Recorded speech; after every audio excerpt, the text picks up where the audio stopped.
রমজান ঘিরে ব্যস্ততা বাড়ছে মুসলিম বিশ্বে, তবে অর্থনৈতিক চাপে কমেছে কেনাকাটা। মুসলিম সংখ্যাগরিষ্ঠ দেশগুলোতে মূল্যস্ফীতির জাতাকলে নাজেহাল সাধারণ মানুষ। তাই দাম নিয়ন্ত্রণের নানা পদক্ষেপ নিয়েছে দেশগুলোর সরকার।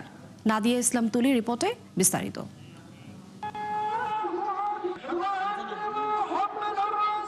দরজায় কড়া নাড়ছে রমজান, আর এই নিয়ে ব্যস্ততা বাড়ছে মুসলিম বিশ্বে।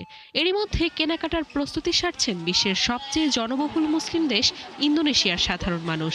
কিন্তু চলতি বছর ক্রমবর্ধমান মূল্যস্ফীতি ও অর্থনৈতিক চাপে নাজেহাল তারা।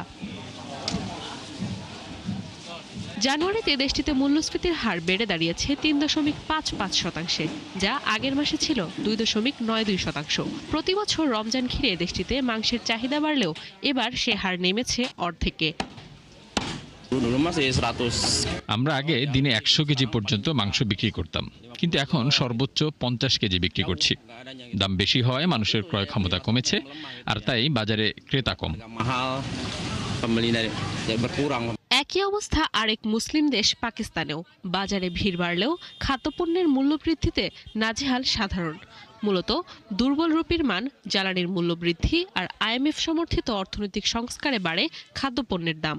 ফলে ২০২৩ সালে এশিয়ায় সর্বোচ্চ মূল্যস্ফীতির কবলে পড়ে দেশটি, যা ৪০% কাছাকাছি। যদিও সময়ের সাথে তা নেমে এসেছে ৫.৮%। তবে রমজান ঘিরে এবার ৩৮ বিলিয়ন রুপির ত্রাণ প্যাকেজ ঘোষণা করেছে দেশটির সরকার।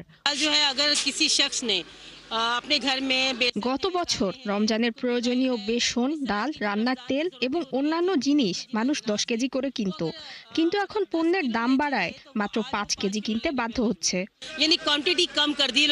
দাম বাড়ার তালিকা থেকে বাদ যায়নি ইউরোপের মুসলিম দেশ তুরস্কও। জানুয়ারিতে দেশটির মূল্যস্ফীতি ছাড়ায় ৩০% ঘর। তাই রমজানের আগে খাদ্যের দাম নিয়ন্ত্রণে কঠোর অবস্থানে দেশটি।